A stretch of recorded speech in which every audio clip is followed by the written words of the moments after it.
Boa noite, pessoal. Bora começar por aqui, porque a gente tem bastante coisa para conversar e já tem uma galera aqui na sala. Primeiramente, muito obrigada pela presença de vocês nessa noite fria. Sejam bem-vindos e bem-vindos aí à primeira edição do Leitura em Debate.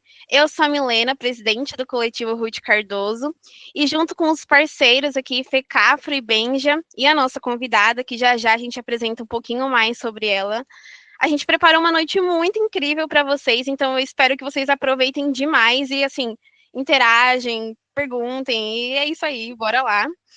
E fiquem até o final para vocês receberem também o forms de certificado de horas e também o material complementar do livro.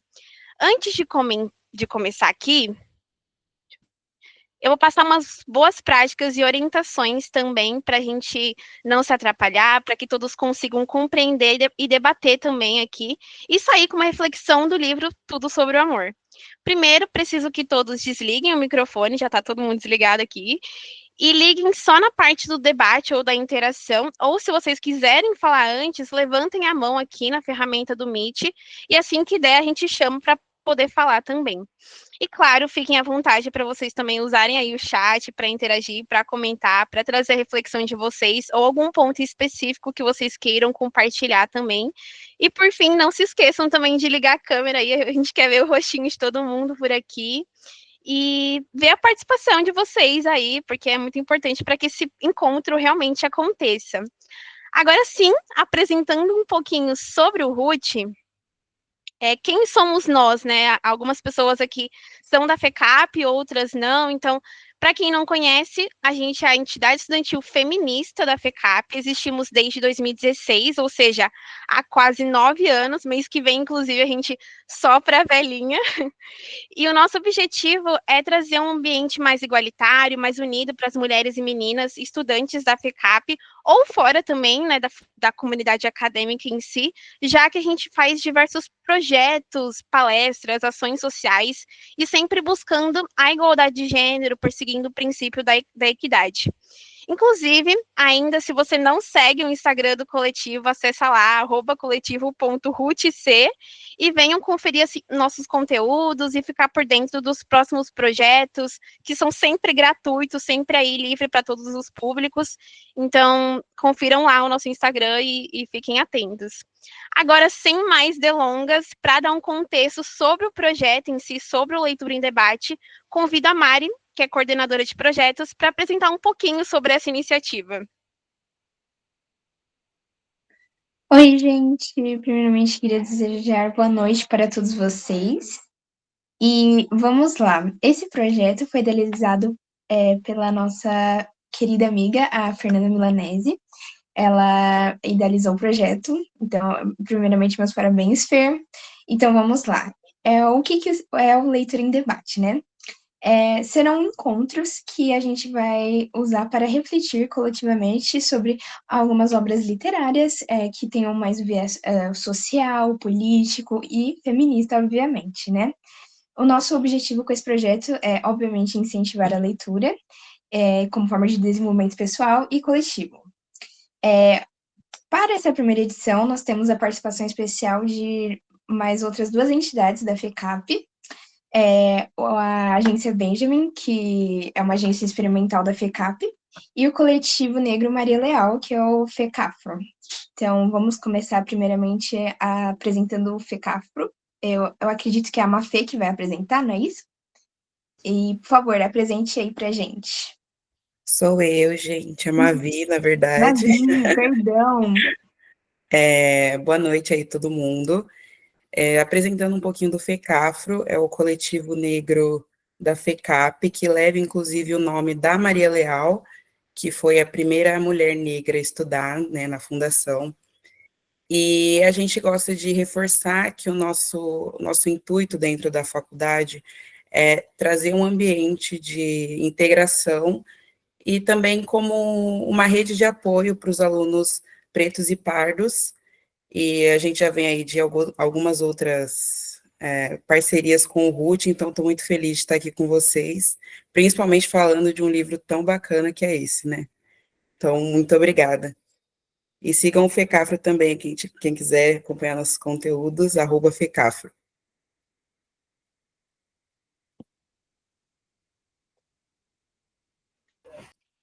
Bom, gente, Agora é o Juan? isso mesmo. Boa. Boa noite, gente. Eu acho que, primeiramente, eu gostaria de agradecer ao Ruth por proporcionar esse momento com a gente. Eu acho que a Benja tá muito honrada de participar de um projeto desses, trazer letramento dentro do campus, e agradecer também ao FECAFRO por entrar nessa conosco e fazer com que todo esse projeto aconteça. Então, muito obrigado a todas vocês. Falando um pouco sobre a Benja, um pouco sobre mim, eu sou o Juan, estou no 4º semestre de RP, e a Benjamin é a agência experimental da FECAP, então a gente está no campus há um tempo já, eu acredito que por volta de 10 a 9 anos também, junto com o Ruth, e a gente tem como principal objetivo trazer experiências de uma agência real para o ambiente acadêmico. Então, a gente coloca alunos dos cursos de comunicação, então, relações públicas e publicidade e propaganda dentro da agência, a gente simula através de como uma estrutura de agência real. Então, temos áreas diversas, e aproveitando o merchan, sigam a gente também no Instagram, @agência Benjamin. @agência Benja, na verdade.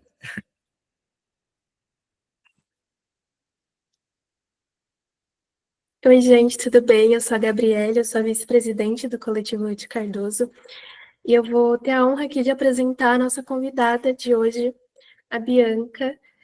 A gente está muito feliz que ela aceitou o nosso convite, vai estar aqui mediando esse encontro com a gente. A Bianca, ela é formada em gestão de políticas públicas pela USP, então ela já atua com alguns projetos sociais muito legais. E sigam ela no Instagram, Leia com Bianca também. O conteúdo dela é super bacana e a gente está muito, muito, muito feliz que ela está aqui com a gente para comentar um pouquinho sobre esse livro.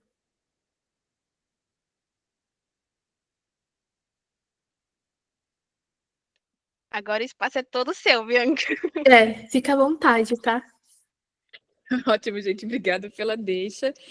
Boa noite, pessoal. Boa noite a todas as pessoas aqui presentes. Dispenso apresentações, né? A Gabi já me apresentou, sou a Bianca. Falando um pouco mais sobre mim, eu sou aqui de São Paulo, como o Gabi trouxe, sou formada em gestão de políticas públicas pela Universidade de São Paulo. Não sei se vocês conhecem esse curso de doido, assim, né? Mas é um curso que capacita profissionais justamente para ingressar no poder público, pensar em políticas públicas, desenvolver políticas públicas. Então, sempre fui muito ligada, assim, a questões sociais, e por isso que me bandiei para esta profissão. Tanto amo, mas tanto reclamo também. Além disso, eu sou uma mulher de muitas camadas, como vocês provavelmente também são, e amo literatura. Sempre fui muito apaixonada pelos livros. Eu me recordo, a minha primeira evidência de quanto eu amo e me comunico através dos livros foi um registro da minha professora da pré-escola, quando eu tinha 5 anos de idade. Eu recuperei esse registro esses dias. Ela escreveu assim: Bianca é muito tímida, né? Um registro para minha mãe. A Bianca é muito tímida, muito introvertida. Um dia ela trouxe um livro de gatinhos e eu li para a sala inteira. E a partir disso ela começou a conversar, a contar suas opiniões sobre as coisas. Então eu vejo muito o papel da literatura como um insumo de socialização, mas não só, uma ferramenta de luta contra as desigualdades.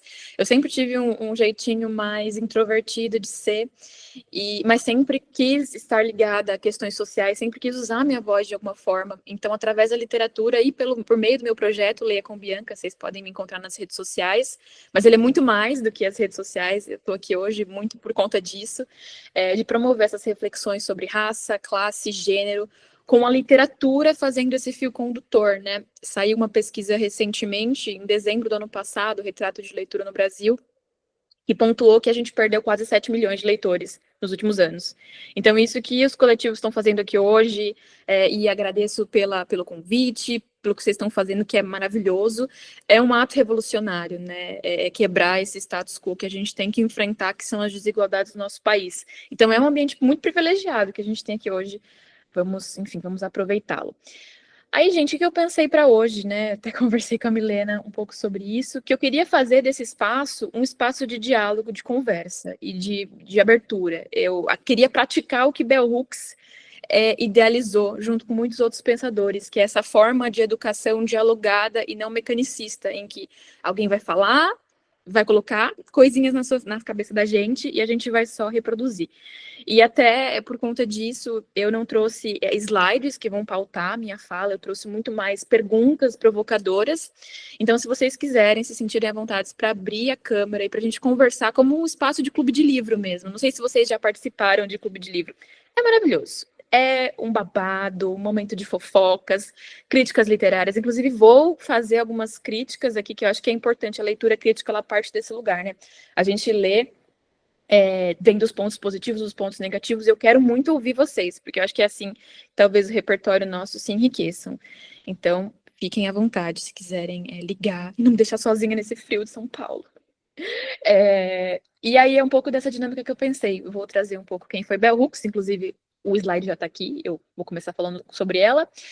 Vou trazer um pouquinho sobre o livro, só para fazer um gancho para quem ainda não terminou, para quem ainda não teve a oportunidade de ler, entender do que esse livro vai tratar, e depois eu trouxe perguntas para a gente dialogar. Então, por favor, se vocês estão aí, eu conto com vocês para a gente conversar, que é o foco principal do que eu preparei nessa mediação. Então, vou começar apresentando um pouco da Bell Hooks, que é uma intelectual, professora, feminista. A Carolina está pelo chat. Muito bom, Carolina. Caroline, obrigada pela sua mensagem. Intelectual, pesquisadora, professora, ativista, interseccional. Essa abordagem interseccional, para quem não conhece, ela foi cunhada nos anos 80 por uma intelectual chamada Kimberly Crenshaw. Basicamente, o conceito de interseccionalidade, eu acho muito legal explicar com a alegoria que ela faz. Imagina que a gente está em várias avenidas. Imagina, sei lá, Avenida Paulista, Alameda Santos. Não sei se onde a FECAP fica, senão daria até um exemplo de onde vocês estão localizados. Mas a interseccionalidade é colocada como o momento em que as opressões se encontram. Então, por exemplo, eu sou uma mulher e eu sou uma mulher negra. A minha vivência no mundo vai ser diferente de Maria, hipotética, que é uma mulher trans, negra, periférica, ou um homem fica na liberdade. Não sei exemplos da liberdade, gente, para dar aqui, exemplificar com as avenidas. Mas a interseccionalidade é o lugar de ver, é uma forma de ver, uma concepção de ver as pessoas localizadas através dos sistemas de opressão, que também, infelizmente, atravessam nossas vidas e demarcam elas. E aí a Bell Hooks faz esse processo de olhar em seus textos, e aí ela tem textos relacionados à política, ao amor, que como a gente vai conversar também é político, e um campo muito estudado e que ela talvez seja mais reconhecida é o da educação. Eu citei ela como pessoa que talvez tenha me inspirado minha abordagem metodológica na condução de hoje, mas a Bell Hooks, ela foi uma das intelectuais mais geniais que fez uma contraposição a um dos grandes intelectuais que a gente tem, que é brasileiro, Paulo Freire. Não sei quem de vocês conhece o Paulo Freire, mas ele é o grande patrono, né, da nossa educação brasileira. E o Paulo Freire, ele faz justamente toda a sua obra e o seu referencial ao pensar numa educação como prática libertadora e transformadora. Só que a Bell Hooks, ela foi além do Paulo Freire, né? Apesar de concordar com a sua obra, ela expande, porque ela traz as questões de gêneros atravessadas dentro da educação, ela traz a questão racial, né, racializa essas discussões. Então é muito transformador. Hoje a gente vai fazer essa discussão sobre uma obra que traz a perspectiva do amor também através desses recortes e através da interseccionalidade. E isso é muito legal. Eu não sei se alguém, inclusive, quer trazer alguma curiosidade sobre a Bell Hooks ou alguma outra informação complementar sobre a Bell, mas ela é, de fato, pioneira no que ela, enfim, nas suas produções e no que ela conceituou. Não sei se alguém quer trazer e complementar. Mas se o silêncio permanecer, eu irei continuar, gente. Mas fique à vontade, gente, de verdade. E aí, antes de falar um pouquinho sobre o livro, eu queria muito fazer uma pergunta. E essa pergunta, ela requer, assim, uma participação de vocês. Então, vamos sentir aí quanto que vocês estão prontos. Eu queria perguntar para vocês uma coisa muito honesta. O que era amor para vocês antes de ler o livro da Bell Hooks? E o que é o amor para vocês depois de ler este livro? Não sei se alguém quer levantar a mão, pôr no chat, comentar. E talvez, se vocês puderem tirar o slide, para a gente conseguir se olhar, fiquem muito à vontade, gente. De verdade, é um espaço para a gente trocar. Diga lá, Carol. Caroline.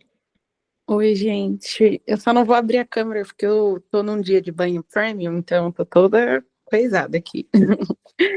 Mas, assim, eu tinha muita ideia de que amor era muito, tipo, temos que encontrar um amor para nossa vida, do amor romântico. E eu também tinha, pela minha vivência e tal, esse olhar de amor olhando para a família, né? Mas não tão profundo quanto o livro traz. Então, depois eu acho que eu tô no último capítulo, porque eu não terminei de ler.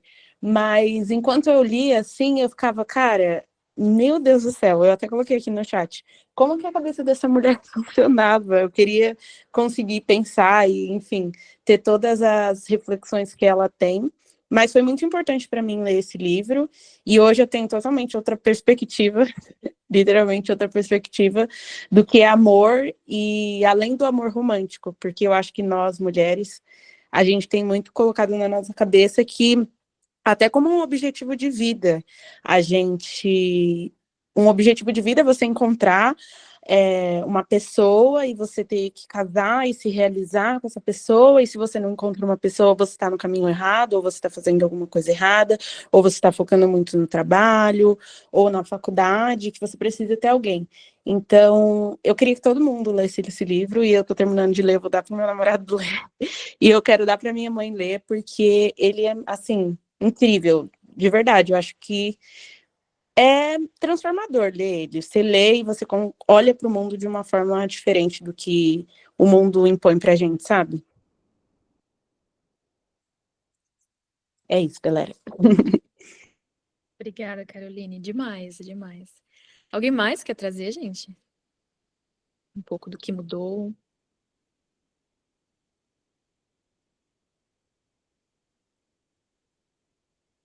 Três, dois, um.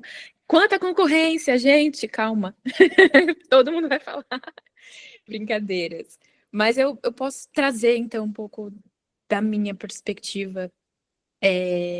Eu cresci numa família, não sei se vocês também, enfim, cresceram na mesma situação, mas onde a gente nunca verbalizou muito o eu te amo, ou aquela coisa de afeto, abraço, era algo bem distante da minha realidade. Então, para mim, eu entendia o amor como essa coisa do cuidado que não precisava ser dito, mas principalmente o amor como aquilo que eu não verbalizava. E quando eu cresci e busquei, assim, os meus relacionamentos afetivos românticos, sempre foi uma pressa para essa coisa do falar, eu te amo, sabe? E entendendo, depois de muitos anos de terapia, que também era um processo de querer ser aceita, de querer ser amada, né?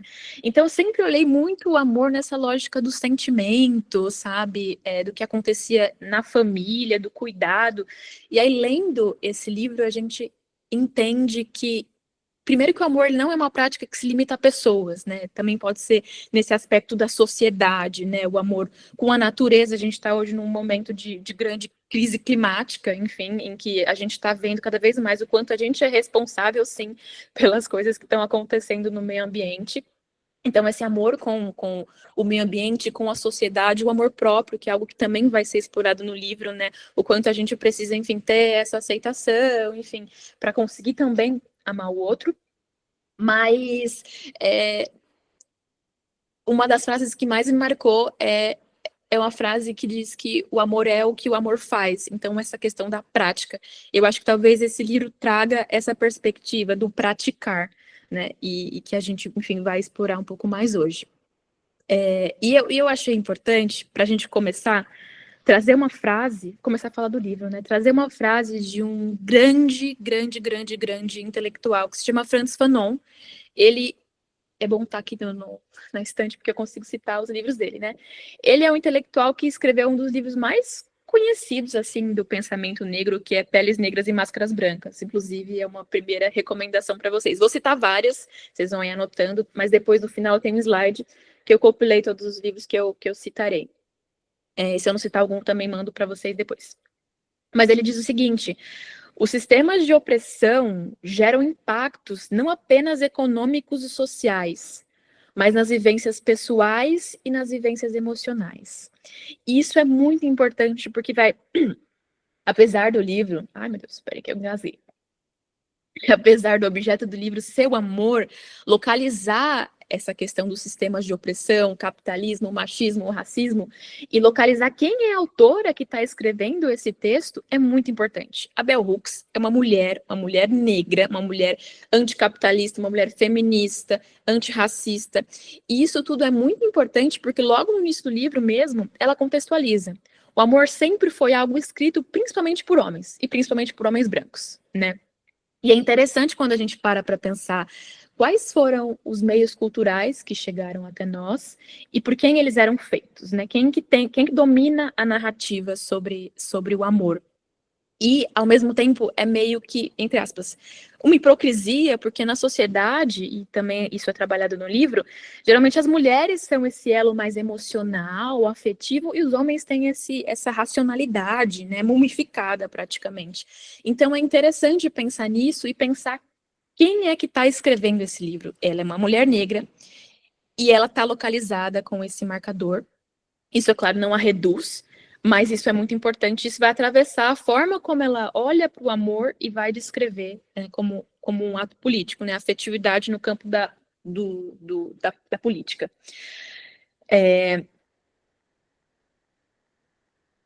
Tô olhando aqui os meus registros, tá? Por isso que eu faço esses delayzinhos. E aí, eu acho que também tem um aspecto importante nessa obra, que também é dito logo na introdução, que é o quanto, além de ser uma obra escrita por uma autora negra, é também uma obra que vai quebrar com um padrão eurocêntrico colonial do que é o amor, né? Então tem uma outra sugestão que eu acho que talvez seja, depois que vocês leem Bell Hooks, Tudo sobre Amor, talvez seja o segundo livro para olhar, é um livro O Espírito da Intimidade, da Subun Sumé, que é citado também no prefácio, porque esse livro vai também deslocar esse olhar do amor de uma forma eurocêntrica para como as sociedades africanas pensam sobre a questão das afetividades, né? Então, como a gente já está aqui em umas discussões mais sociais, porque esse livro nos mobilizou a partir da escrita da Bell Hooks com esse olhar, eu acho que talvez seja interessante dar uma olhada nessa obra.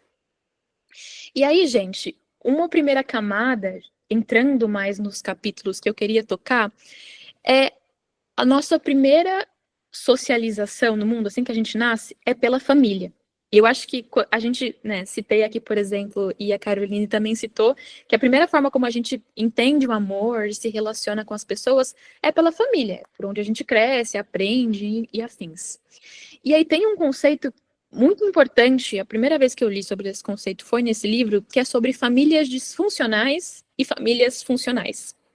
Vocês lembram desse conceito no livro? Vocês podem dar um joinha, assim, vocês estão tímidas, não querem abrir as câmeras, mas se vocês quiserem dar o joinha, é ótimo. Aí, muitos joinhas, vocês estão ouvindo? Isso é muito interessante. E tem toda uma toada agora, principalmente nesse século, de muitos autores que têm escrito livros sobre suas famílias e a relação das suas famílias com esses sistemas de opressão. Não sei se vocês conhecem o próprio Edouard Louis, que é o autor que tem escrito muitos livros, tem bombado, que tem um livro dele, inclusive, que eu gostaria de recomendar, que é um livro que se chama Quem Matou Meu Pai?, onde ele, enfim, ele é um homem gay. E o pai dele, por ter uma classe social mais baixa, baixo nível de escolaridade, ele reproduz a homofobia com o filho dele. E ele vai escrever todo o processo de como essa família se relaciona, atravessado por esses marcadores da pobreza. E isso é muito interessante e conversa muito com outro livro, que é um livro escrito por uma pessoa que eu acredito que vocês talvez conheçam, que é a Viola Davis. A Viola Davis escreveu uma autobiografia chamada Em Busca de Mim, onde ela, gente, é terrível.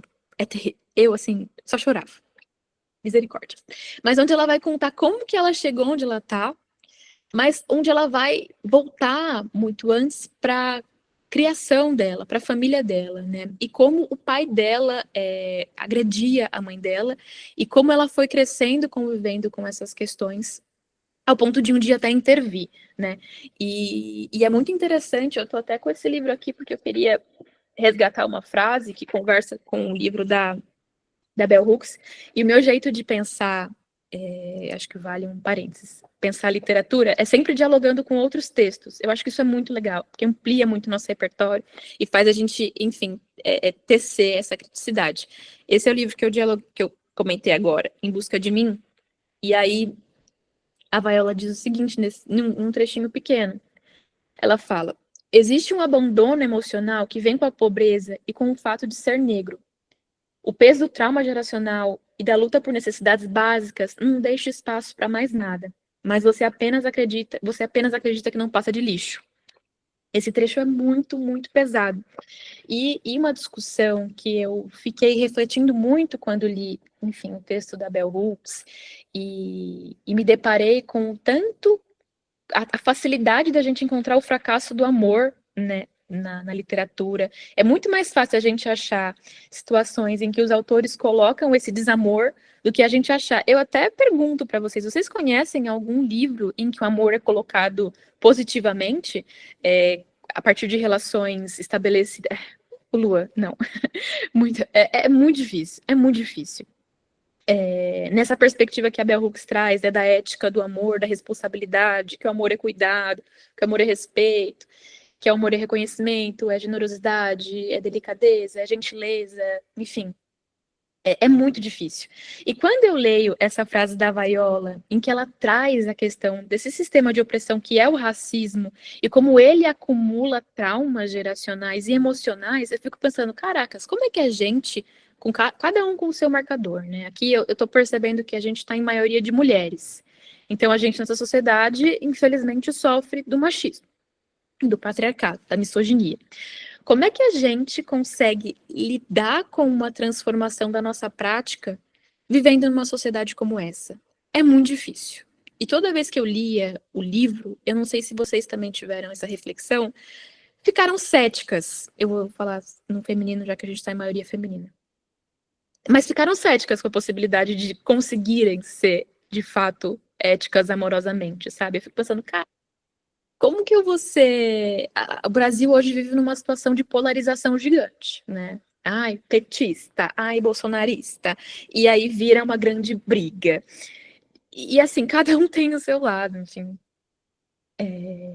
E onde está localizado politicamente. Mas o quanto é difícil dialogar com o outro e ter uma ética amorosa com o outro, sabe? Tipo, quando o outro só fala merda. É muito difícil, gente. E aí era uma outra pergunta que eu queria fazer para vocês, entrando no contexto dessa amplitude que a Bell Hooks coloca o amor, né? O amor, ele não é só uma prática entre nós, mas também com o todo, né? Com a sociedade, com a política na sociedade como um todo. Mas como que a gente consegue praticar o amor num país como o Brasil, no estado que o Brasil está? Vocês teriam alguma resposta, assim, alguma dúvida, algum tipo, putz, Bianca, é difícil mesmo, não sei se dá. Vocês gostariam de comentar sobre isso? Vocês estão muito tímidas, gente. Que isso? Tentar praticar. Vocês estão pessimistas. Bianca, você pode repetir a pergunta? Claro, Tainá. Eu estava trazendo que, enfim, a Bell Hooks, ela coloca pra gente uma perspectiva de amor para além da esfera individual, né? Do eu com o meu companheiro, do eu com a minha mãe, mas com a sociedade como um todo. E eu trouxe uma pergunta colocando a gente nessa reflexão do cenário que o país está hoje, né? O Brasil está totalmente polarizado, até trouxe os extremos, né? Lula, é Bolsonaro, enfim. Como que a gente consegue pensar na possibilidade de colocar esse amor, essa ética do amor, como a Bell Hooks conceituou, em uma sociedade tão polarizada, né? Então essa era a minha pergunta. Se vocês têm ideias ou vocês estão pessimistas em relação a essa possibilidade? Diga lá, Bi. Oi, gente, boa noite, tudo bem? Vocês me avisam se vocês conseguem me ouvir? Que eu fiz uma cirurgia e eu tô me recuperando ainda. Por exemplo, com essas bochechona. mas se for caso vocês não entenderem, vocês me avisem também. Eu acho que para a gente praticar o amor é muito difícil. Ainda mais nessa correria. Obrigada, amiga Carol, que dá para entender. Ainda mais em São Paulo, que é tudo uma correria, tudo a gente já fica uma pressa. Sei lá, a pessoa tá na esquerda, a gente já fala, nossa, tá na esquerda, que é pra gente andar, pra gente subir. Só que eu acho que depois que a gente lê o livro, a gente tem entendimento que basta a gente tentar. Então, basta a gente tentar ter uma compreensão com o outro. Às vezes, as pessoas não vão devolver na mesma moeda, mas isso diz mais sobre o outro do que sobre a gente. Então, um bom dia, quando a gente entra no elevador. Quando você falou sobre a sua família, eu já fiquei pensando na minha já, porque eu cresci numa família disfuncional e também funcional, porque os meus pais eram separados. Então, a minha mãe, nossa, o começo do livro, para mim, é minha família, assim, né? A minha mãe, ela falava que amava, mas ela não era uma mãe que demonstrava esse amor. Já a família do meu pai era uma família que demonstrava, então eu tinha às vezes dificuldade de falar, te amo, como é bom ter você aqui comigo. Então eu acho que como a gente tudo na vida, né? A gente vai aprendendo e cabe a nós continuar tentando. Então, é difícil a gente praticar no Brasil, em São Paulo. É igual atendimento no público, a gente fica meio louco, né? Mas qual era a graça se não for difícil? Então, vamos continuar tentando, vamos continuar buscando que tá tudo certo. É isso.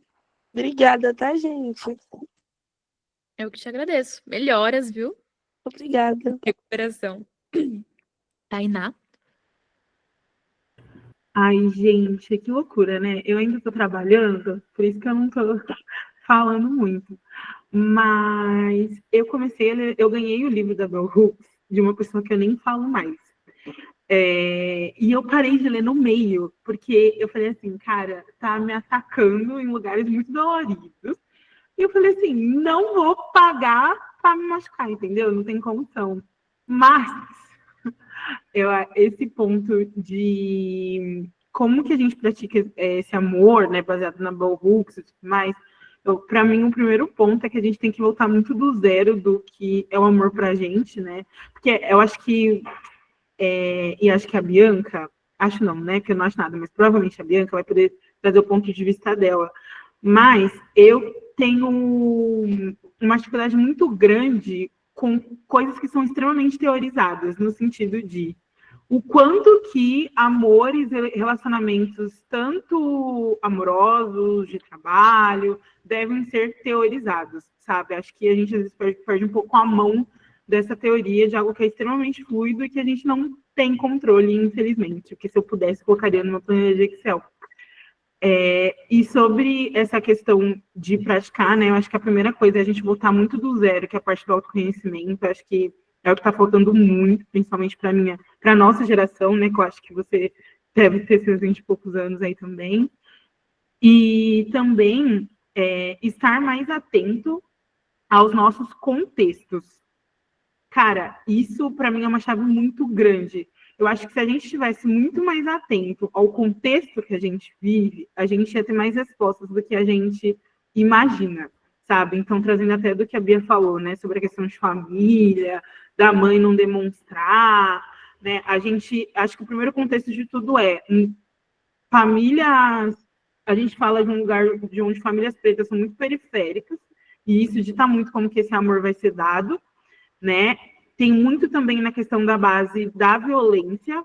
Há muito tempo atrás, tipo 6 anos, eu tinha lido uma pesquisa que dizia, né, que quanto mais pobre essa mãe era, mais violenta essa mãe era também, né? Então fazia muita relação entre a violência da maternidade e a condição social e financeira dessa mãe, né? Então esse contexto de onde a gente está inserido, que ajuda a explicar muito.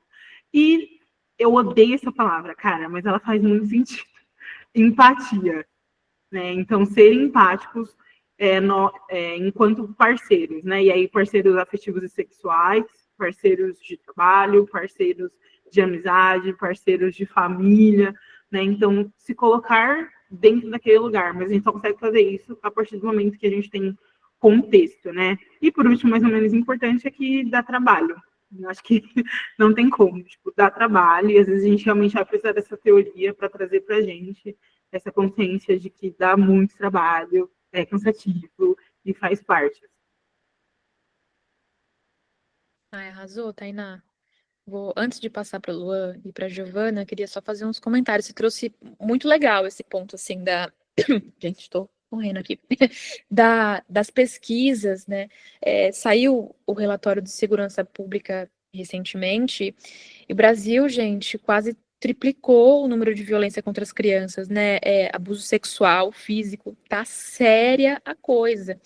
E eu tô frisando muito essa coisa do sistema de opressões, e eu acho que é legal pra vocês colocarem na prova, nem sei que prova é essa, mas vocês vão fazer, né?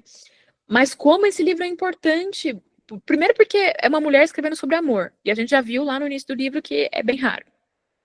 E segundo, que colocar essa luz ao sistema de opressão, entender, por exemplo, essa questão das famílias mais vulnerabilizadas e o quanto, quando a gente olha retratos como de violência, né, que o abuso das crianças aumentou, a gente vai olhar e são principalmente em famílias mais pobres. Então, como é que as coisas elas estão interconectadas, essa coisa da pobreza, essa coisa da violência? A gente sabe, por exemplo, que o maior número de pessoas com problemas com álcool são pessoas mais pobres. Então, esses problemas sociais, eles vão se interconectando e a gente tem que ter essa análise social. Por isso que esse livro é super legal. E antes de passar para o Luan, tem um conceito que eu acho que também é legal para usar, assim, para pensar quando a gente vai falar nesse livro, que é o conceito de parentalidade.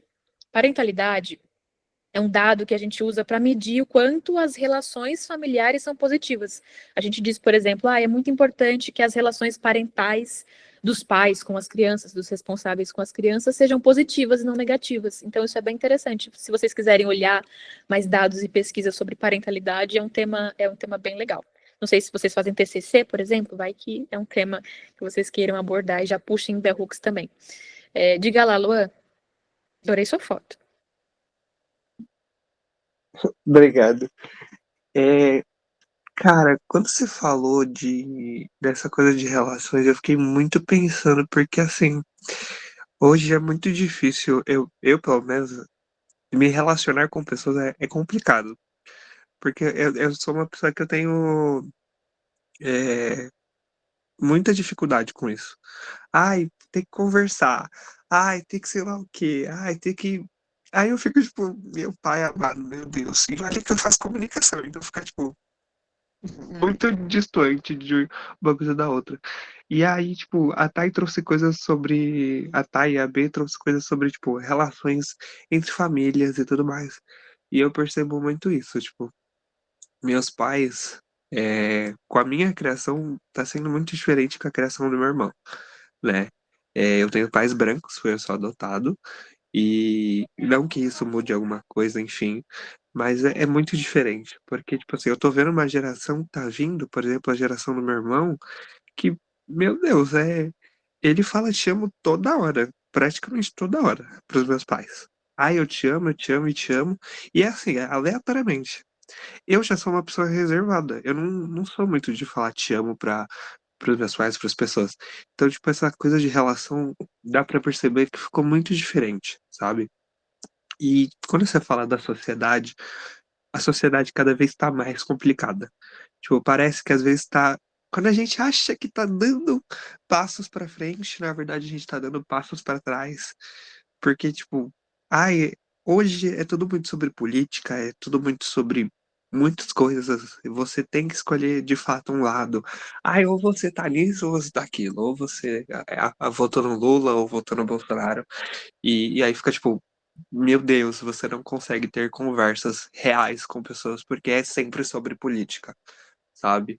Então, tipo assim, surreal as coisas que você tá falando e tá sendo, tipo, maravilhoso ouvir tudo que você tá falando. Obrigada, Luan. Eu concordo muito tipo, na nossa geração a gente está vivendo muitas coisas, socorro. E é difícil. Eu já li várias vezes esse livro da Bell Hooks, estava lendo essa semana para conversar com vocês de novo. Eu acho que toda vez que vocês releem o livro, é muito massa, porque outras coisas vão aparecer. Tenho certeza que se vocês lerem daqui 2 anos, vocês vão pensar outras coisas, né? E vai ser muito legal. Mas é muito difícil viver uma sociedade como a gente está vivendo hoje, de verdade. E é legal pensar, tá, mas o que eu posso fazer, então, para de fato aplicar o que Bell Hooks está trazendo para a gente, né? Eu acho que é legal, eu sempre pensei nisso, e quando eu trazia as minhas críticas ao livro, porque tem que ter um pouquinho de pimenta, para a gente fazer aqui um momento fofoca mais auge. Mas essa coisa de ela é de outra geração. Eu acho que eu não comentei, né? Mas Bell Hooks morreu já, faz 21, morreu na pandemia. Mas outra geração. Então também tem todo um pensamento que ela coloca aqui, primeiro do norte do mundo, dos Estados Unidos. A gente está Brasil, por isso que eu estou trazendo muito, aterrissando a nossa conversa para nossa realidade. E, enfim, e é muito louco pensar como que a gente pode aplicar isso nesse momento do mundo que a gente está vivendo. Mas, Giovana, diga lá. Oi, gente. Então, você fez a pergunta se é difícil amar hoje em dia. Eu pensei numa resposta aqui, fui escutando o que vocês foram falando e eu fui acrescentando mais pensamentos. Eu acho que é difícil ter relações na nossa geração, nos tempos atuais, porque o capitalismo trouxe pra gente um modo de vida muito competitivo e muito corrido, digamos assim. E eu acho que nessa vida, nesse momento que a gente tá, a gente acaba se tornando pessoas mais individualistas, de uma certa forma egoístas. Então a gente tá fechado para relações com outras pessoas, mas relações amorosas, afetivas, relações com a nossa própria família. Mas também eu pensei no amor próprio e no autocuidado. Eu fico imaginando, pensando aqui pelo ponto de vista das mulheres, né? É difícil a gente se amar, a gente ter o autocuidado com nós mesmos, porque a gente vive num momento que a gente tem que fazer muitas coisas. É, Não sei, a gente é cobrada da sociedade muitas coisas, porque temos que ser mulheres, temos que ser estudantes, temos que ser mães, temos que ser esposas, namoradas. A gente tem que ser muita coisa e nisso, a gente sempre acaba priorizando o outro, ou então outra atividade, do que nós mesmas. E falta um espaço para o amor próprio mesmo, para o autocuidado. Então, acho que também é sobre pensar o amor no dia que a gente está, no momento histórico que estamos, também é importante pensarmos no amor conosco mesmo, sabe? Em vez de priorizar o outro, nos priorizar em alguns momentos, porque aquilo da gente é clichê o que eu vou falar, mas se a gente não se ama, a gente não ama ninguém, né? Acho que vocês já escutaram isso 1000 vezes antes, mas é a verdade, né? Então, acho que é isso. Então, não. A Tainá falou sobre a diferença da classe social. E se realmente, se uma mulher de uma classe social bem já não consegue se cuidar, a gente vê tantas mulheres com problema de saúde. A gente sempre vê uma mãe doente às vezes, mas ela tá doente, ela não vai no hospital. Agora, se a criança dela ficar doente, o marido dela ficar doente, ela vai dar um jeito de cuidar dessa. Gente, desculpa, eu não quero dar problema mental para vocês, eu já tenho o suficiente. Essa mulher vai cuidar da criança, vai cuidar do marido, da mãe, mas não vai se cuidar. E se isso para uma mulher de classe social melhor já é difícil, imagina para uma mulher de classe social baixa que, além do não tem o acesso à saúde. E eu não digo só saúde, eu digo autocuidado mesmo, sabe? Então, é isso que eu queria falar. Acho que consegui passar meu ponto, né? Nem eu me entendi, mas tudo bem. Mulher hablou demais, pôs lenha na fogueira, ganhou muitos aplausos aqui, eu amei.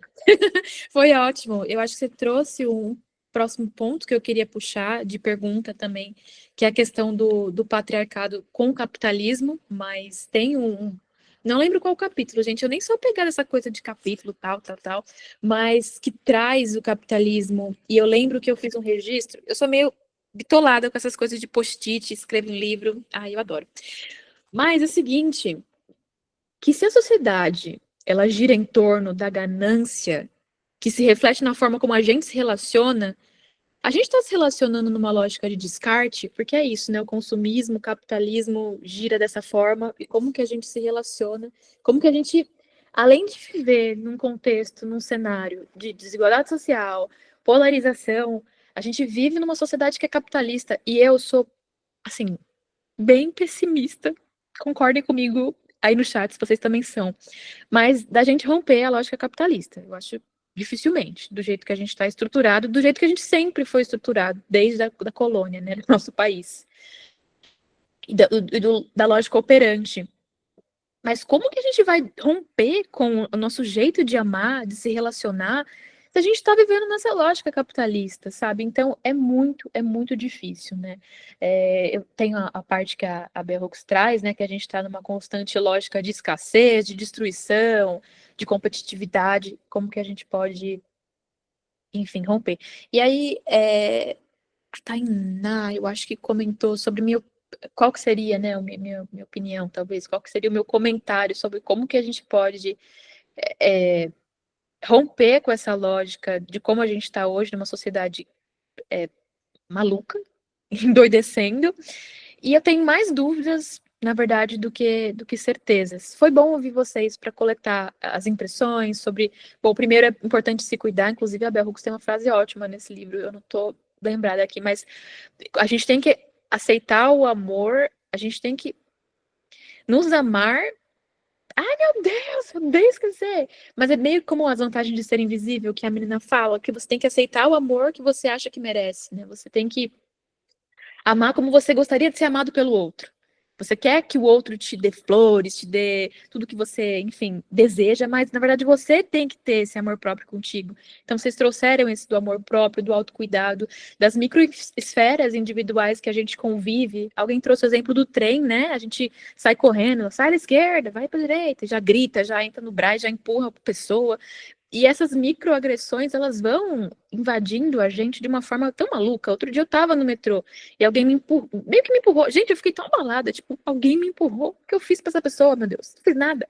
E é muito maluco. Então, eu tenho mais dúvidas sobre como a gente pode romper do que soluções. Eu acho que a Bell Hooks traz esse ponto de vista muito teórico e que de outras formas a gente pode conseguir achar o caminho da prática, porque é isso, escrever um livro dizendo o que ela acha que deveria ser é uma coisa. Agora, a gente, diante desse contexto todo, saber como resolver tudo isso é muito mais desafiador. Mas uma coisa que eu sempre penso e eu não sei se eu comentei, mas hoje eu trabalho numa fundação que estuda a primeira infância. E é muito legal quando você entende como que as crianças funcionam e pensam o mundo. E é muito legal porque as crianças, elas rompem completamente a lógica capitalista. As crianças não têm noção de temporalidade, né? Essa lógica consumista que elas acabam aprendendo, a gente, adulto, que ensina, né? Então é muito legal como a gente vem para o mundo, mas a gente acaba sendo transformado por essa lógica que, enfim, que a gente é criado a partir. Então, uma das coisas que eu queria trazer para a conversa, que é, inclusive, acho que o segundo capítulo, né? Já te passo a palavra. A Giovana levantou a mão, a Caroline... Alguém tinha levantado a mão, já passo. Mas é muito interessante quando ela coloca a criança, né, no segundo capítulo, a infância nessa perspectiva das relações familiares e de que não é o amor com as crianças, não é apenas o cuidado, não é tratar a criança como objeto, como, ai, tem que dar comida, tem que dar. Não, é mais que isso. A criança é um sujeito de direitos. E é muito legal como eu tenho esperanças na nossa sociedade, no rompimento com essa lógica de desamor, digamos assim, quando eu vejo as crianças, sabe, como elas são afetuosas. Então, talvez a minha mensagem, tentando ser otimista com vocês e acrescentando nesse ponto, seja dessa forma. Mas é muito difícil. E eu sou muito cética, assim, em relação a gente poder mudar. Alguém mais? Antes de eu fazer a próxima pergunta, alguém mais quer comentar sobre isso? Deixa eu só ler. A Bi comentou aqui no chat. Amar-se mesmo. Uhum. Somos capazes de alcançar outros a partir de um lugar de satisfação e não de falta. Ótimo. Aí a frase: não espere receber de outra pessoa um amor que você não dá a si mesma. É isso, gente. Isso aqui é muito babado. Bom, e aí o próximo tema, aproveitando que estamos numa sala majoritariamente feminina, A gente falou sobre o capitalismo, né? A Giovana trouxe esse ponto, comentei como é difícil, né, a gente pensar no amor num processo em que o capitalismo não incentiva que a gente siga dessa forma. Mas agora o patriarcado. Eu queria falar um pouco dessa relação dos papéis de gênero. Gente, só para até que horas que eu tenho que falar? Eu esqueci um pouco disso. Eu vou falando igual até 9h15? 9h30. Ai, mulher, tem muito tempo para falar. Tem tempo. Falem comigo, gente. Por favor. Mas vamos falar desse debate, da questão das questões de gênero, que é uma coisa que a obra também explora. Fala até 10. Mulher, não aguento mais. Eu preciso de água. Mas como era o que eu queria perguntar para vocês, né? Como vocês acham que o patriarcado distorce a nossa compreensão sobre o amor, né? De que forma que os papéis de gênero moldam as nossas expectativas, por exemplo, sobre quem que vai cuidar. Não sei se na família de vocês muito provavelmente seja isso, né? Quem é essas responsáveis pelo cuidado, né? Quem é que trocava a sua fralda? Quem é que te levava para a escola? Quem é que, se você perguntar para o seu pai, para sua mãe, enfim, para diferentes pessoas na sua família, quem é que sabe quem são as suas melhores amigas? Quem é que sabe a data do seu aniversário? Quem é que ia às suas festas juninas na escola? Quem é que foi as pessoas que tiveram o cuidado na tua criação, assim? Queria que a gente discutisse um pouco disso, o quanto a nossa visão sobre amor também é embalada pelas relações de gênero. Alguém quer comentar? Diga lá, Fernanda. Oi, pessoal, vocês estão me ouvindo direito? Então tá bom. Bia, obrigada por ter topado, tá? Em nome do Ruth, queria agradecer de novo. E em relação a isso que você falou do patriarcado, eu estava lembrando de uma parte do livro em que ela fala que o homem hoje, que é um homem travado, ele foi um menino que foi calado sobre as suas verdades quando ele falou sobre isso, e quando ele expressou seus sentimentos, ele foi barrado pelo patriarcado. Então, quando a gente fala que o feminismo é para todo mundo, né, não só para as mulheres, essa frase, acho que vem no primeiro capítulo, não lembro, me vem muito à cabeça. E, tipo assim, é muito pesado. Eu acho que eu não sou, obviamente, eu não sou a única pessoa que passa por isso. Mas é o que ela fala sobre as crianças. Eu acho que a esperança está nas crianças, em como a gente cria os meninos para serem futuros homens empáticos, futuros pais, enfim. Não tive essa sorte de ter a divisão de mãe e pai com o mesmo carinho, né? Ela fala que as mulheres, elas têm esse lado muito mais afetuoso do que os homens, eles não têm essa educação para serem pessoas que demonstram afeto. Então, assim, vi meu pai chorar, 2 vezes na vida? E isso diz muito sobre os relacionamentos posteriores que eu tive, que foram tóxicos, e graças a Deus me livrei por terapia. Mas eu acho que é isso. Não sei se eu respondi, mas... Não, total, e nem tem resposta certa ou errada, Fê. Me lembrei de um livro quando você estava falando. É um livro que se chama Homens Pretos Não Choram, que vai trazer contos. Ele é contemporâneo, ele é bem facinho de ler, bem gostosinho. Mas contos que vai pensar essa relação do choro, do pranto para homens negros, também ser um ato de atualização da ancestralidade. Chorar é muito difícil. Todos os homens da minha família são negros, né? Eu sou, enfim, negra de pele clara, mas a maior parte da minha família é de homens negros casados com mulheres brancas. Palmiteiros, né, gente? E é muito... Nunca vi os homens da minha família chorarem. É muito difícil. Essa coisa, eu acho que é interessante quando você fala o patriarcado, ele de fato nos atinge e os homens são socializados desde novinhos a fazer o psiu na rua para mulher. Pô, gente, de onde eu aprendi isso? Parece que vem assim, né? Então, como que vai sendo reproduzindo ao longo de gerações e gerações padrões e performance de gênero que vão. É isso. Fazendo, mais uma vez, dificultando essa perspectiva de atuar nessa ética do amor como a Bell Hooks traz. Eu acho que vocês devem conhecer um livro chamado Canção para Ninar Menino Grande, da Conceição Evaristo, também tem nas referências que eu vou deixar. É foda, desculpa a palavra, mas é incrível. Conta a história do Fio Jasmin.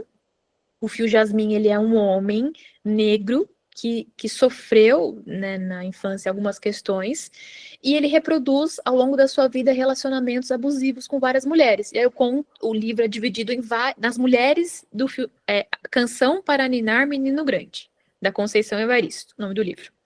E aí esse cara, ele vai ser um predador, ele vai passar por vários lugares da vida dele sendo abusivo com as mulheres, desrespeitando as mulheres, de fato, assim, não tendo a consciência do que ele está reproduzindo. E aquela coisa que a Bell Hooks também fala, da gente conseguir reproduzir o amor quando a gente perdoar as questões que a gente sofreu, da gente tentar fazer essa construção. Mas é complexo. E o Fio Jasmin é uma ótima discussão. Isso, Canção para Ninar Menino. Isso, bom, obrigada por ter colocado, Giovana. Mas foi uma discussão que eu levantei no meu Instagram também, levei hate, mas eu adoro hate. Eu adoro gerar, assim, reflexões. Mas sobre o quanto os homens... Ai, vai ser polêmico, mas eu gosto. Os homens não amam as mulheres. Os homens amam os outros homens. Os homens são homoafetivos. É muito diferente você ver um grupinho de homens falando de videogame, futebol, se abraçando. Gente, com as mulheres... Isso é outra lógica, assim. E é muito absurdo. Ai, amei que tem várias joias. Vocês estão concordando, graças a Deus. Não vou me cancelar também. Mas é muito doido isso. É muito doido como a lógica do patriarcado vai funcionando e eles vão sendo socializados para isso. Então é muito difícil pensar nas maneiras da gente quebrar essas barreiras. Assim como Bell Hooks, e eu acho que aí eu convido vocês a lerem a parte da Bell Hooks sobre educação. Ela tem o livro dela, Ensinando a Transgredir, tá nas referências que eu deixei também. E ela é maravilhosa, né, gente? A Bell Hooks tem também livro infantil. É legal, se vocês conhecerem, tiverem crianças, é legal incentivar o hábito, e ela faz livros bem legais. Deixa eu ver se tá aqui o livro. Se eu for procurar... Achei. Esse livro aqui, Ensinando a Transgredir. É super legal ver como que a Bell Hooks vai pensar essas soluções. A gente está levantando vários problemas, né, gente? Na prova, vocês vão arrasar em problematização. A solução, vamos lá, vamos tentar. Mas eu acho que os livros de educação da Bell Hooks talvez traçam esse caminho de resolução. Porque eu sou formada em políticas públicas, né, como eu comentei no começo, e eu acredito muito que as políticas públicas demoram um tempinho para resolver as questões. Mas elas são a melhor medida para a gente atacar vários problemas. E a Bell faz muito disso nesse livro. Como é que a gente, através da educação... E é isso. Qual é o lugar em que todos nós que estamos aqui passamos em comum? Todo mundo frequentou, assim, deveria ter frequentado, pelo menos. A escola, né? A escola é o lugar basilar onde todo mundo deve passar. É um direito. Se alguém não coloca uma criança na escola, essa pessoa é punida, né? Enfim, é legal, é constitucional.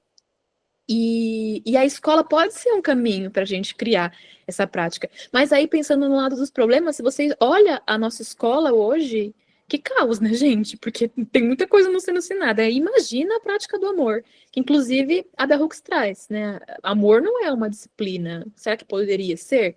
Como que isso entraria nas escolas?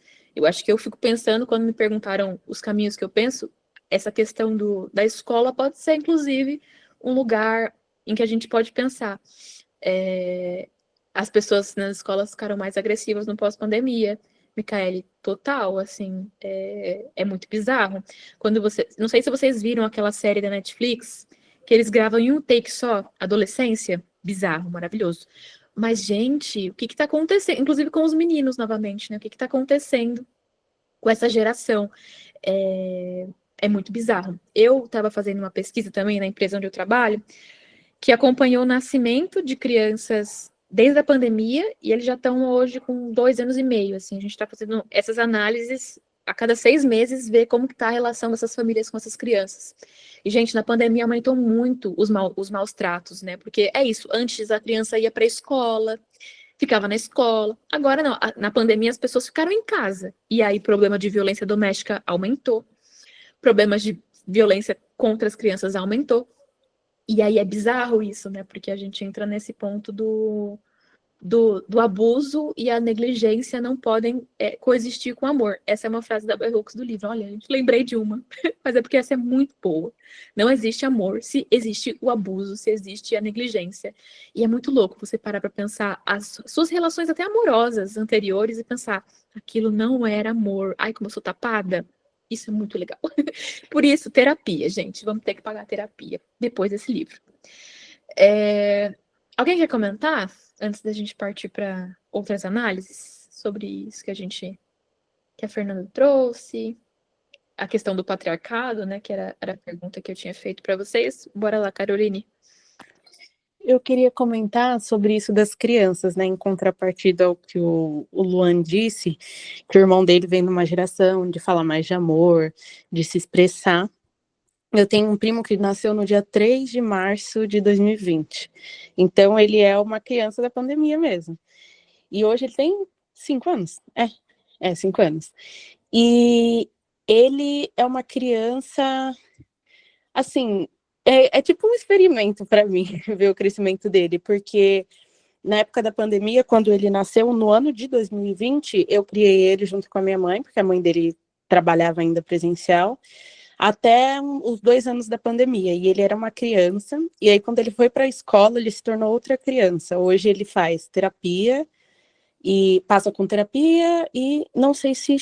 Enfim, já foi encaminhado para psiquiatra e tal, e... Ele é uma criança muito explosiva. Quando ele não consegue as coisas, ele grita, ele chora. E não é uma coisa tipo do normal que a gente vê, sabe? E ele não foi diagnosticado com autismo, TDAH, nada disso.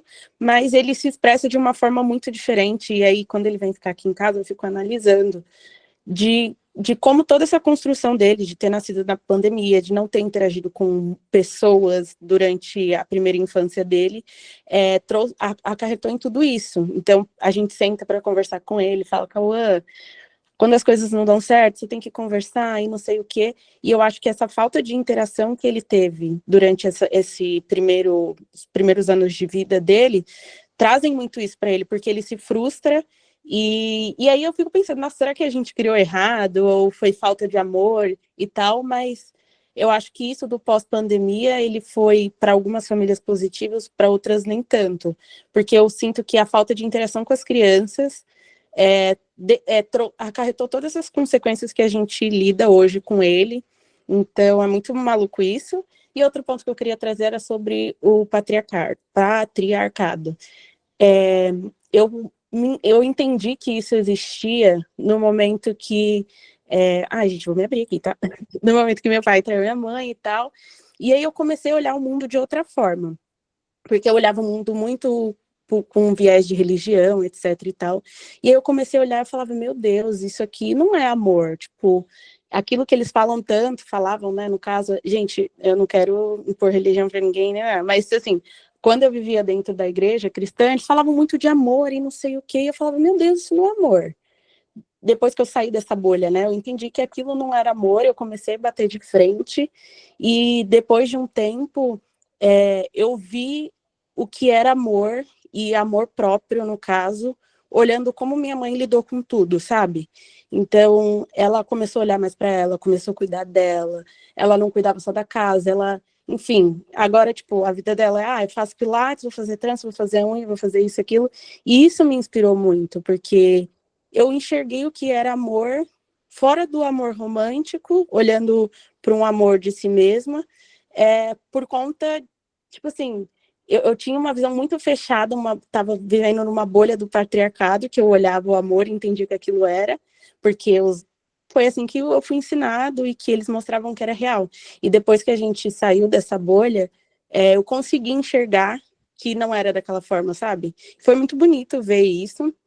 E eu queria que outras mulheres pudessem, depois de traições, enfim, que a gente sabe que é uma coisa muito comum, que é porque tem vários caminhos, né, depois de uma traição. E esse caminho que minha mãe seguiu, assim, é um caminho que eu admiro muito, de uma pessoa que não é dessa nossa geração, por exemplo, que é mais fácil de entender as coisas e tal, e ela se abriu para isso. Então, enfim, sobre patriarcado é isso.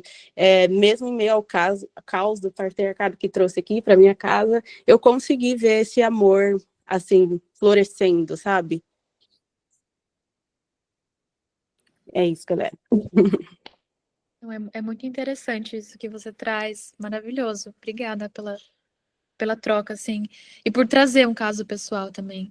Porque eu lembro muito nesse livro quando a Bel traz que o amor não pode existir com essa questão da hierarquia de poder, né? Então, onde essa lógica do poder opera, homem, mulher, branco, negro, pobre, rico, e essa questão do sistema de opressão, é muito mais complexo pensar nessa relação do amor. Então, é interessante, porque quando eu li o livro, eu também fiquei pensando que esse amor romântico seria logo um dos primeiros temas. E não, eu acho que ela intencionalmente coloca ele lá mais para o fim do livro, né? Primeiro ela fala da infância, da família, enfim, da questão social, e depois ela traz isso. E é muito interessante, tanto que é uma coisa que, diante de todas as outras, o que mais me marcou foi essa lógica do sair do micro, do individual, das relações românticas, só como a gente coloca o amor geralmente só esse combo, e pensar no todo, isso é muito interessante. Eu peguei também esse aqui, ó, que é um livro da Bell Hooks, que eu tinha comentado, que eu ia mostrar. Meu Crespo de Rainha é um livro infantil, então se vocês tiverem crianças e quiserem mostrar esse livro, ele é super legal, porque traz outras referências de cabelos, né? E aí, ai meu Deus, calma aí que a blogueira vai tentar se ajustar aqui. Mas outras referências de cabelo, quebrando estereótipos, isso é super, super legal. Então, eu queria trazer esse ponto aqui, porque a gente falou de capitalismo, a gente falou do patriarcado, a gente falou da sociedade no geral, da política, da polarização, mas queria falar agora um pouquinho da questão racial, porque a Bell Hooks também tem muito na sua obra o peso dessas discussões. Eu queria que a gente conversasse um pouco sobre isso, né? A gente estava falando agora do capitalismo e o quanto é difícil você pensar numa lógica do amor num sistema capitalista de consumo. E quando a Caroline trouxe essa questão da mãe se cuidando, é muito louco como a gente cresce, nós mulheres, para se enfeitar ou para fazer pelo outro e não por nós. Isso também reflete um pouco da lógica capitalista. Mas a gente pouco aprende na escola sobre como o nosso país foi estruturado com base no racismo, né? Tem um livro que se chama Racismo Brasileiro, que também está nas referências, então fiquem tranquilas que vai estar lá, mas que diz que não existe um Brasil sem racismo. Até existe o racismo sem o Brasil, mas o Brasil sem racismo não existe. O Brasil, ele é pautado na questão racial. E, inclusive, a gente aprende na escola vários ciclos, né? A gente aprende o ciclo do café, do açúcar, mas o ciclo econômico mais rentável do Brasil foi a escravidão. E tudo que foi perpetuado desde lá de trás até hoje é com base na exploração dos corpos negros. E aí eu queria perguntar também, muito nessa crítica, assim, de como não ser cética. Eu tô entendendo que eu tô sendo mais cética do que vocês estão muito esperançosos, eu tô achando, sobre a Bell Hooks. Mas eu tava pensando num exemplo, né? Hoje a gente tem, depois do Black Lives Matter, as pessoas estão tendo mais consciência do racismo, criticando mais essa questão. E hoje tem um grande movimento que é aquele fogo nos racistas, né? Como será que Bell Hooks veria esse movimento? Porque é isso, gente. Racismo é crime, injúria racial é crime, as pessoas são penalizadas, mas tem aquela coisa do como que a gente lida com quem comete o racismo. E aí tem essa corrente, por exemplo, do fogo. Não, é intolerável, vamos violência em cima, né, e tudo mais. insustentável. E eu queria dialogar com vocês um pouco sobre a questão racial nessa lógica do amor. Como ser... Gente, sabe, eu sou... É isso, Fernanda, você falou. É muito difícil para mim ler a Bell Hooks nessa vibe romance, nessa vibe mais amorosa. Bell Hooks, eu te amo. Mas tem coisas que, assim, como conseguir ter essa ética amorosa em situações assim, sabe? É muito difícil. Queria ouvir vocês também. Diga lá, Luan. Falando sobre isso, eu cresci numa escola a minha vida inteira. Uma escola onde minha sala era inteiramente branca, né? Tinham, tipo, 3 pessoas negras. E aí, ao longo dos anos, eu fui entendendo que eu falei, tipo, não, pera. Tipo, eu vim de uma escola particular, né? Tipo, eu tive uma época minha no Fundamental 1 que eu estudei numa escola pública, e depois fui pro Fundamental 2, ensino médio eu fiz em particular. E aí eu ficava, tipo assim, por muito tempo eu cortava meu cabelo de uma forma que era muito curto, não. E aí, tipo, lá pelo 8º ano, 9º ano, eu falei, tipo, pera, eu tenho um cabelo, tipo, muito lindo pra, tipo, simplesmente deixar muito curto. E aí eu fui entendendo, tipo, que eu era uma pessoa preta e tudo mais.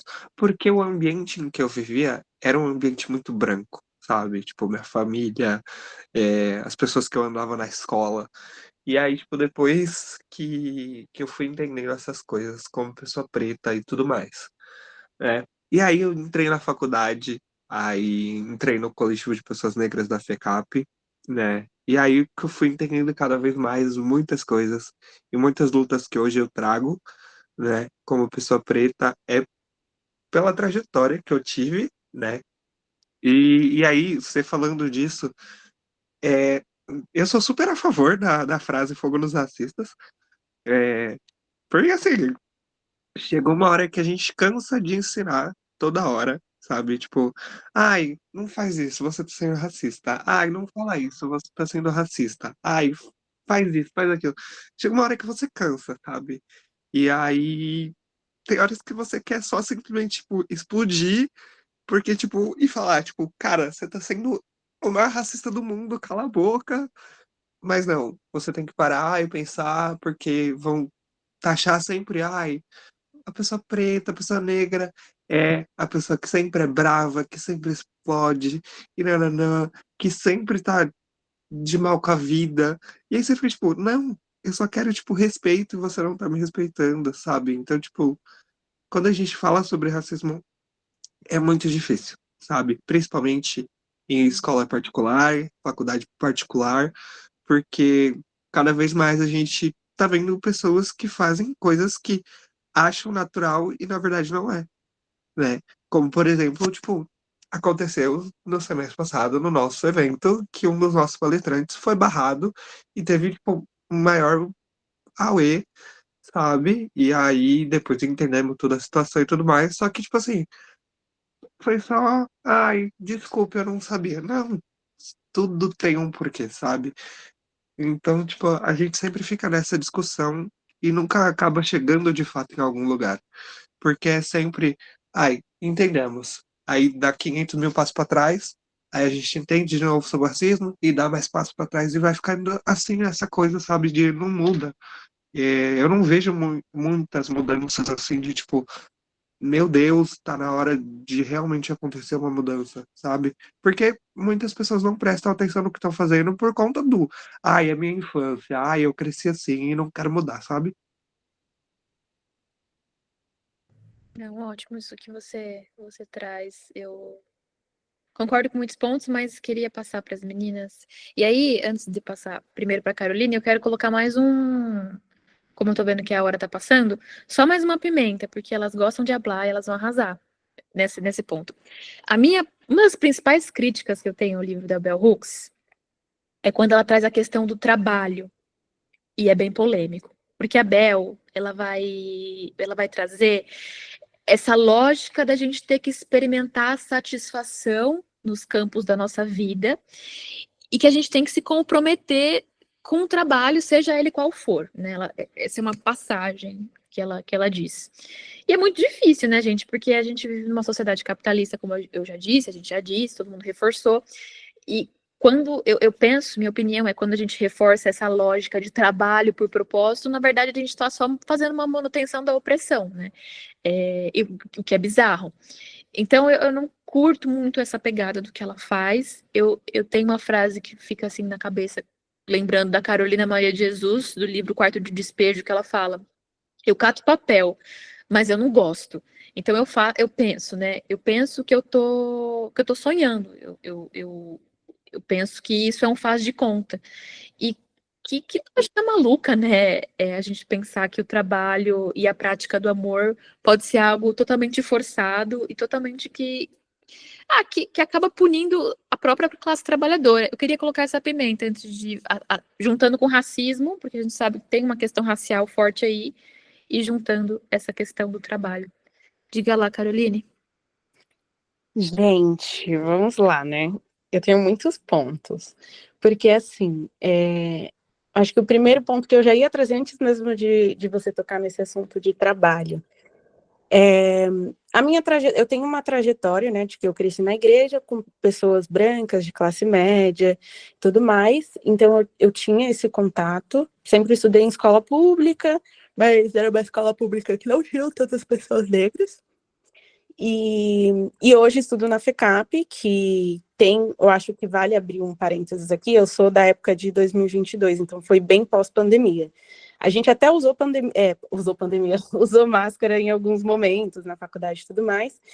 E uma coisa que até uma própria pessoa da FECAP falou para mim essa semana, que esse ano que a gente está se formando aqui em 2025, é um ano em que a FECAP abriu muitas portas, porque eles precisavam de alunos, então eles deram muitas bolsas, deram muitos descontos, e foi um ano em que você viu mais pessoas diversas dentro da faculdade.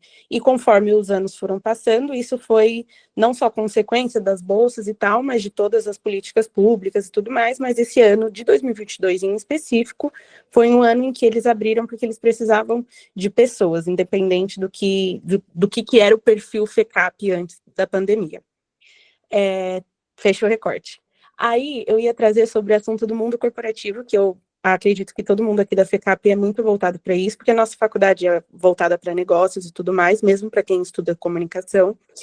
E eu queria até indagar aqui o que é um ato de amor quando, por exemplo, eu estou na empresa e sofro alguma situação de racismo, só que eu vou já falar minha opinião. Na minha opinião, é um ato de amor para mim não bater de frente, ou não querer discutir, ou não querer tacar fogo, que seria o que eu faria fora de um ambiente corporativo, porque eu quero crescer na empresa.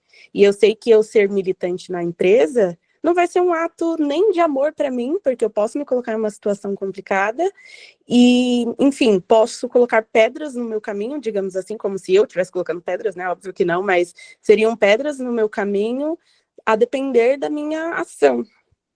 Então, e aí, tipo assim, ao mesmo tempo eu falo, será que não é um ato de amor eu como é que eu posso dizer, me velar de toda essa situação que eu vou me colocar? Ou, no caso, é ao contrário, eu deveria fazer isso porque é um ato de amor eu cuidar de mim, eu lutar por isso, que são as minhas raízes, enfim. Então, fica aí a indagação, porque no mundo corporativo, você tem que andar como as ondas andam, assim.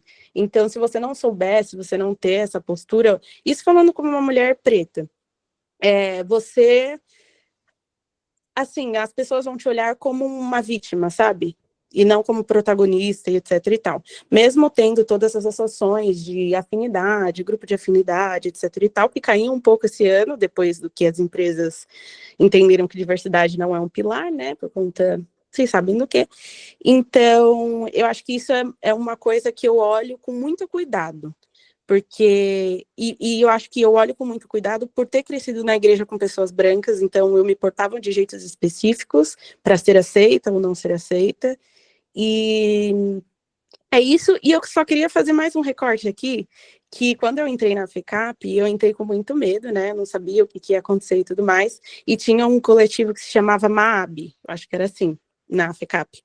E aí eu lembro que eu entrei, eu vi eles, e eu falei, nossa, tem pessoas negras ali. E aí eu fui, encostei, e eu peguei uma cartinha que eu acho que eu tenho até hoje, que veio com chocolate, falando do quanto era importante eu estar ali, de quanto isso era representativo e tudo mais. E depois daquele dia, tipo, do primeiro dia, porque assim, na minha cabeça eu tava, não, eu vou ser assim, vou falar assim, assado, e depois daquele dia que eu li aquela carta, eu falei, não, eu vou ser eu mesma, porque é um ato de amor eu estar aqui, é um ato de protesto, enfim, um ato de representatividade, e eu não deixei de ser quem eu sou na minha essência, quem me conhece sabe, aquelas, por conta dessa cartinha, porque eu entrei com muito medo de, tipo, não, eu sou uma pessoa muito espalhafatosa, as pessoas vão achar que, sei lá, o que eu sou, enfim, eu tinha muito esse medo de aparecer demais e as pessoas acharem que é uma pessoa querendo se aparecer só, sendo que é o meu jeito, espalhafatoso de ser. Então, eu queria agradecer a MAAB da FECAP, que, enfim, abriu essa porta e fez com que eu fosse eu mesma dentro da faculdade, enfim. E é isso, galera. Você é diva, como diz a Fernanda. Sou demais. Queria comentar muito, mas quero passar para a Tainá, porque a gente está acabando o tempo. Diga lá, Tainá.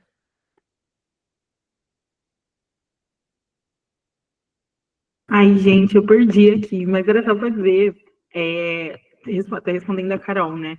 Inúmeras vezes eu já olhei para Carol e falei, cara, eu não preciso me destruir para caber num lugar quando eu tenho uma pessoa como ela perto, né? Então, isso diz muito. E aí, acho que os dois últimos pontos que eu quero trazer, ai, gente, é polêmico, mas é para vocês pensarem, entendeu? Mas o primeiro ponto é, eu fui na contramão daquilo que normalmente a gente espera. Não em tudo, porque eu também não sou, ai meu Deus, que disruptiva, né? Mas eu sou por exemplo, em relação ao trabalho, eu sou do mercado corporativo desde os 17 anos e do Itaim Bibi desde os 17 anos. Né? Então, eu brinco com a Faria Lima, me beijar pela primeira vez, namorar pela primeira vez, tudo pela primeira vez, porque eu tive a infância, o final da adolescência e o começo da vida adulta ali. E eu vim de colégio particular e estou agora na FECAP também particular, e ambas foram bolsas, né? E eu trabalho com recursos humanos, então eu tenho tomada de decisão 24/7, né? Porque dependendo ali do que eu disser, eu posso barrar ou não um talento de entrar para dentro da organização, né? E aí, estar neste lugar me expõe muito também para estar muito consciente de quem eu sou. Mas trazendo até o ponto da Carol, sobre essa questão de que, cara, não tem como ser fogo no cessar no dia a dia e tudo mais. Eu não gosto muito dessa expressão, mas acho que é porque eu não gosto muito do Djonga. Aqui eu acho que eu tenho meio um pouco de antipatia.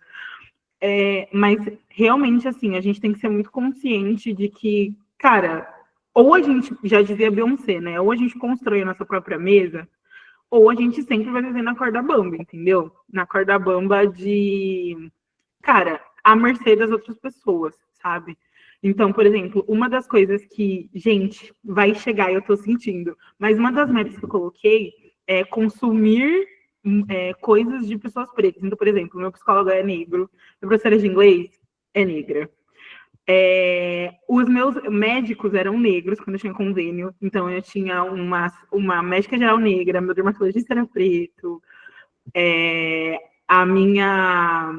eu tinha ali meio que, entre muitas aspas, né, personal trainer, não era, mas era como se fosse, era preta também. Então, isso faz com que a gente gire o dinheiro lá dentro e faz com que essas pessoas construam as próprias mesas que a gente já vai sentar, sabe? Então, acho uma coisa que falta muito para a gente, enquanto população, acreditar no nosso potencial, sabe? Para poder fazer e acontecer. Porque o mundo é além da bolha que a gente conhece, né? E às vezes parece que não. Então, acho que esse é o primeiro ponto, de construir a própria mesa. Que é difícil. Difícil no sentido assim, cara, dá para fazer, mas não dá para fazer em 20 dias, entendeu? Uma coisa que a gente vai construindo. E o segundo ponto, né, que foi quando o Luan falou assim, que essa parte de socializar na escola, Nossa, eu fui uma das últimas, apesar de eu achar que eu ainda podia ter esperado, né? Mas eu fui uma das últimas, por exemplo, a beijar, e eu beijei com 15 anos. Eu acho muito jovem beijar com 15.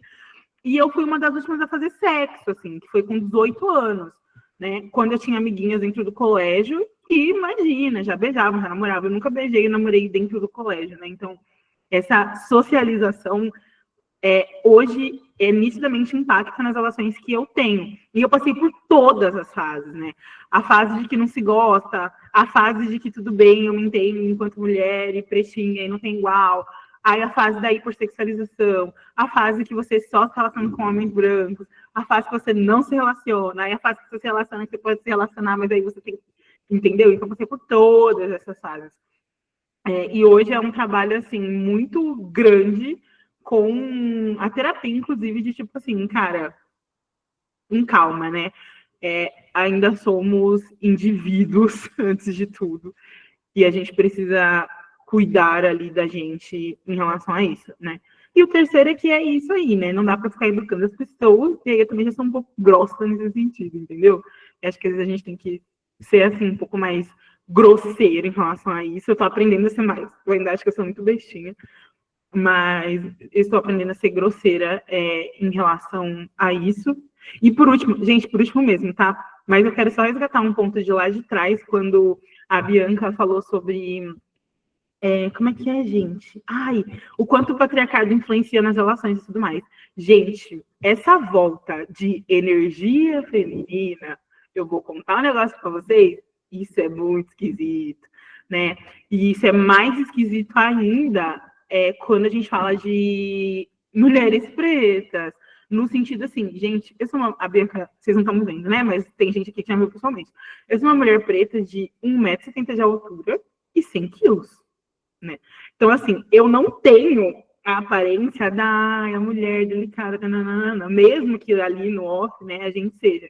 E também muito colocar em pauta do que eu não quero ser essa mulher, né? Eu sou a mulher que eu costumo ouvir muito isso e consumir muito isso, né?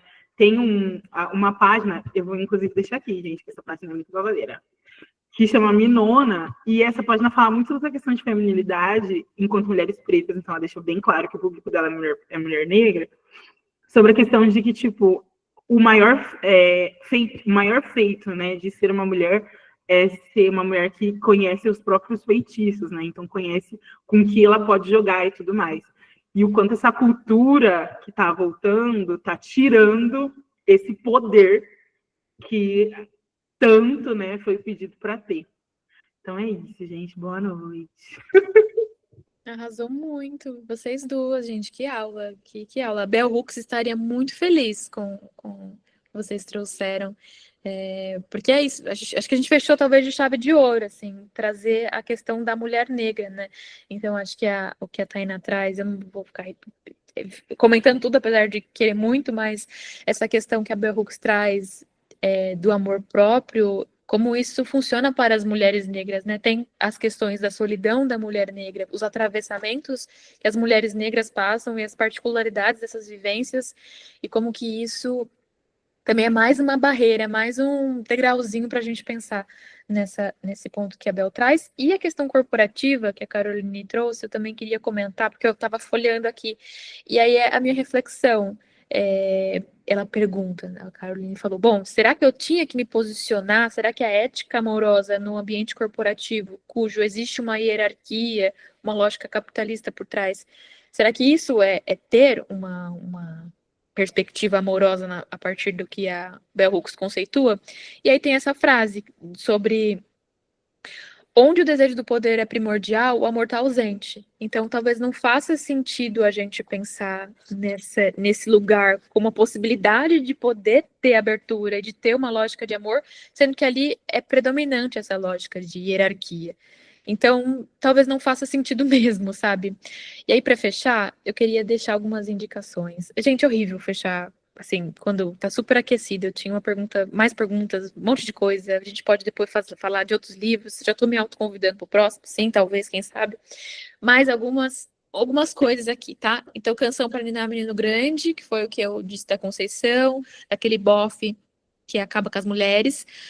Para pensar as questões de interseccionalidade, raça, gênero, orientação sexual, Quarto de Giovanni, super legal. Eduardo Louis, eu comentei do Quem Matou Meu Pai, que o próprio pai reproduzia homofobia com o filho. O Parque das Irmãs Magníficas, a vivência de uma mulher trans, travesti, vivendo também com essas questões de família disfuncional. Viola Davis, eu comentei. O único não livro, Projeto Querida é um podcast maravilhoso, traz as questões raciais do Brasil, ótimo. Quarto de Despejo, eu também comentei. O livro que vocês vão ler depois de ler Bell Hooks, que é O Espírito da Intimidade, que é o livro talvez mais ligado a esse que a Bell Hooks faz. Descolonizando Afetos, maravilhoso. A Cor Púrpura, o meu livro favorito, e tem muito sobre como duas mulheres vão desenvolver uma relação afetiva totalmente diferente. Ideias para Adiar o Fim do Mundo, uma lógica de pensar a natureza, essa coisa que eu trouxe da natureza, né, gente? Para além da sociedade, do político, das relações afetivas, mas pensar o nosso bem-estar socioambiental. Racismo Brasileiro também comentei, e o que eu mostrei da Bell Hooks, e os livros Kids, tá? Não esqueçam de ler para as crianças, é muito importante a gente pensar. Talvez a minha mensagem final seja essa: vamos ler com as crianças e socializar com elas para que elas sejam gerações melhores do que a gente foi, do que a gente vai ser. Obrigada, gente. Me sigam lá na minha rede social, Leia com Bianca. Vamos fofocar, falar mal de livros, falar bem de livros. Espero que vocês tenham gostado. Eu sei que não esgotei a obra, nem era a intenção, é muito grande para eu conseguir fazer isso, mas espero que eu tenha trazido reflexões que vocês possam levar para a vida, para o coração, para a terapia. É isso. Obrigada. Muito bom! Primeiro, muito obrigada aí pela participação, galera. Fiquei muito feliz com o engajamento e com a participação de vocês. Eu fiquei mais off aqui porque eu estava cuidando do meu sobrinho, mas eu fui ouvindo aqui, eu absorvi muitas coisas, então a gente pode chamar a Bianca mais vezes, com certeza. A gente aqui, em nome do Ruth, já, ó, podemos chamar sim. E em nome do Ruth também, da Benji e do Fecafro, muitíssimo obrigado, Bianca, por trazer todos esses pontos do livro da Bell Hooks. Com certeza ajudou as pessoas aqui a compreender mais a narrativa que a autora traz, né? E vai ajudar demais aí na realização da prova do PDP. E para ajudar mais ainda, o Ruth preparou um material aqui complementar de estudo. Até deixa eu passar aqui o slide. Vocês podem acessar tanto por esse QR Code, como também eu vou deixar o link aí no chat. Peraí, só um minutinho, só para eu fazer essa transição. Mas fiquem aí, só para também a gente já compartilhar o Forms do certificado.